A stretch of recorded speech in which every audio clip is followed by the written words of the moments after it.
All right, so here we are some more, and I know this is taking a while, but and you can fast forward through this if you want. You have the mouse. It's your computer. But really, I'm doing this for a reason. I'm taking a long time to do this because I feel passionately that you need to understand the basics very well, and then when you can apply the basics, over and over in more complicated situations, then you will truly do better than somebody who just kind of gets the beginning and then tries to really cram it in at the end, and then those people feel very frustrated with the whole situation. So if you can understand these basic concepts, because really I saw a lot of mistakes on tests that had they were so basic, things would get eliminated when they should not have it. There was no reason to, because of the basics. So if you understand the basics, the more complicated things are not going to be as much a struggle for you, because they're really just a repeated over and over and over application of basic things. Okay, so on to property 6. Or maybe you're not even listening because you're not watching all of these, but hopefully you are. Hopefully you're hanging with me. Okay, so the next one is a lot like the distributive property. Okay, so let's talk about u, the vector u, and let's talk about multiplying u by some number. Okay, so let's say the numbers 2 and 3. Okay, I'll take the numbers 2 and 3, I'll add them together, and let me move the vector u over here. I'll put them together to 5. I'll add them together, I'll get 5, and I'll multiply this guy by 5. Okay, so I'm going to multiply this by 5, 3, 4, 5. Okay, so from here all the way out to here, this is 5u. Okay, well, is that going to be any different than if I took, so remember those numbers were 2 and 3 that I added together to get 5. Is that going to be any different than if I take this? I'll just show you. How about if I take 2u and then I'll grab another u and I'll multiply it by 3. 1, 2, 3. Okay. What if I took 2u and added 3u? Okay, well, let's see, I had purple on that one. So here's, it's about 2u. And now let me add 3u. That's about 3u. You can see that whether I multiply u by 5, or I take u and multiply it by 2, and multiply u by 3 and add that to it, it's the same thing. Here's what it looks like in symbols. Whether I take c and add it to d, whether I take 2 and add it to 3 and then multiply it by this guy, it's the same thing as taking c and multiplying it by u, and then multiplying d by u, and then adding those two vectors together. Same thing. That's what the 6th one is saying. Okay. So next, let's talk about the 7th one here. This has to do with a similar property between two different vectors, u and v. So here's u, and here's v. Something like that. There's v. Okay. Let's talk about 2u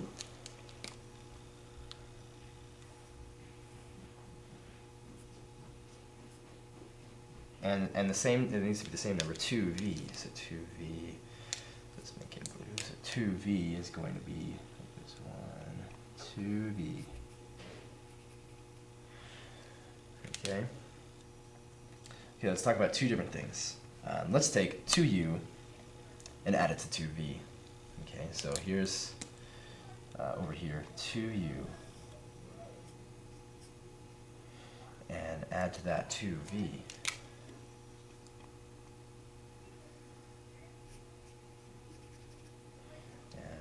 result, we'll make this black arrow here. There we go. Black arrow. Okay, so it's like that. So this is 2u plus 2v. Well, what if we create a new vector? We just go u plus v. Okay, so u, a little longer than that, plus v is going to be like this.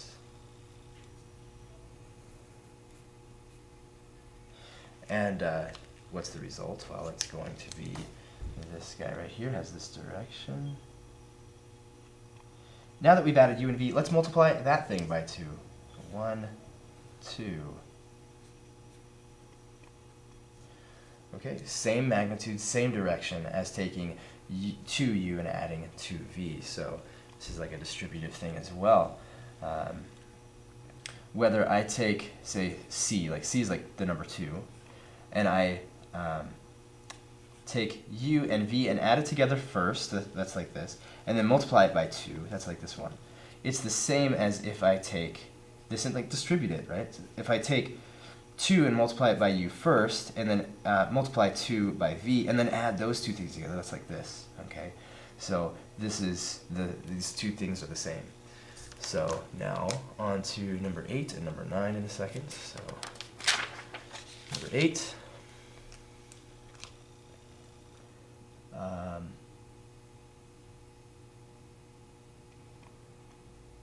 Is actually two different things.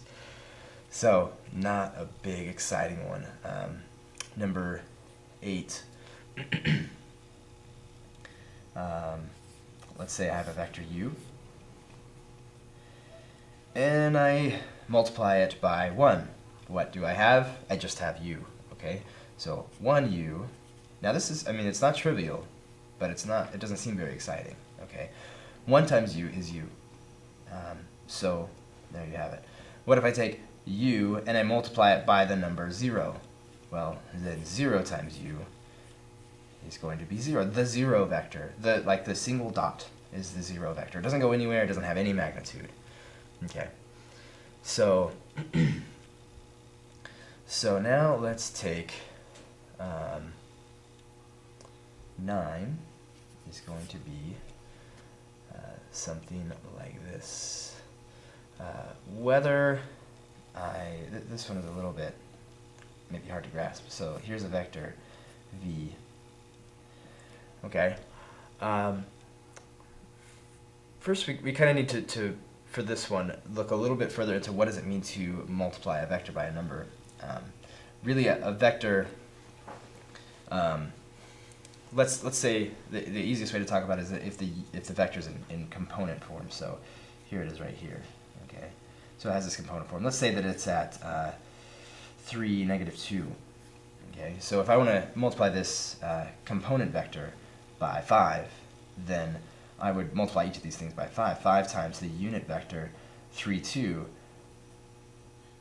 So 3, -2 would be 15, -10. Okay, so it goes 5 times farther over and 5 times farther down. But you can, if you know something about slope, you know that that's the same slope as this little guy right here. Okay. Now, whether I look at this component vector and I find its magnitude first, or I find the magnitude after having multiplied it by 5, it's the same thing as if I find the magnitude of this little vector here, this little magnitude here, and then I multiply it by 5. Okay, so whether I multiply both of the coordinates by the scalar and then find the magnitude of the result, or I just find the magnitude of this first and then multiply it by 5, it's the same thing. Okay, so what this is saying is that the magnitude of taking a scalar like 5, multiplying it by v, it's the same thing as taking the absolute value of c and multiplying it by the magnitude of v. Okay, so whether I take the coordinates of v and make them c times bigger and then find the magnitude, it's the same as taking that number and multiplying it by the magnitude of this little v, you know, as it starts out life as this v right here. Okay, so those are all the properties of all this stuff. So hopefully you watched. You didn't have to if you didn't want to, but if you did and you understood it, you're going to be in much better shape. Okay, so let's see. Number 27, let's give that a try. Now that we understand what all this means, let's try number 27. Okay, there's several different things that they want us to do. First, they give us a couple of pieces of information that the vector u in component form, because we have these pointy brackets, is -6, 8, or sorry, -6 and -8, and then v is equal to 2, 4. Okay. So let's see. The first part A, what they want us to find, is u plus v. So I'm going to show you exactly in numbers what does addition look like. Okay, u plus v is going to be this plus this, and all this means is we're going to add the x's together and add the y's together. Okay, so -6 plus 2, comma -8 plus 4, and this is -4, comma -4. Okay, part B, they want us to find u minus v. U minus v, that's going to be -6, -8, minus 2, 4.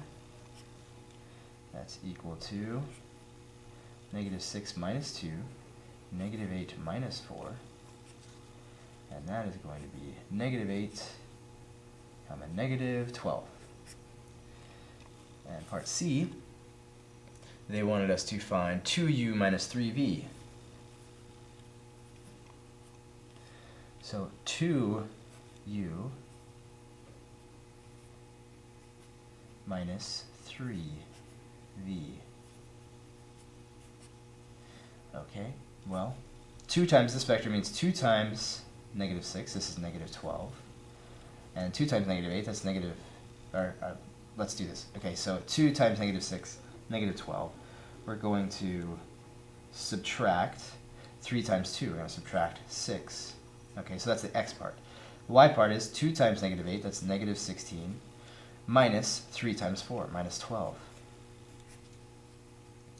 So this is just -18, comma, -28.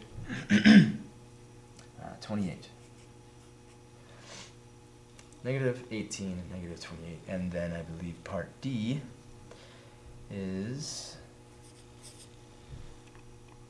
part D, v plus 4u. Okay, so v is -6. Oh no, that's in the other order. So it's 2, comma 4, plus 4u. U is -6, -8. And this is going to be 2 plus 4 times -6, so minus 24. And then 4 plus 4 times -8, so 4 minus 32.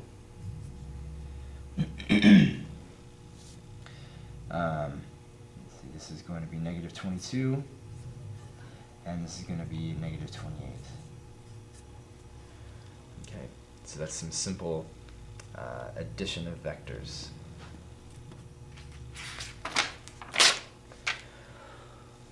And also multiplication. Okay, I'll see you in the next one.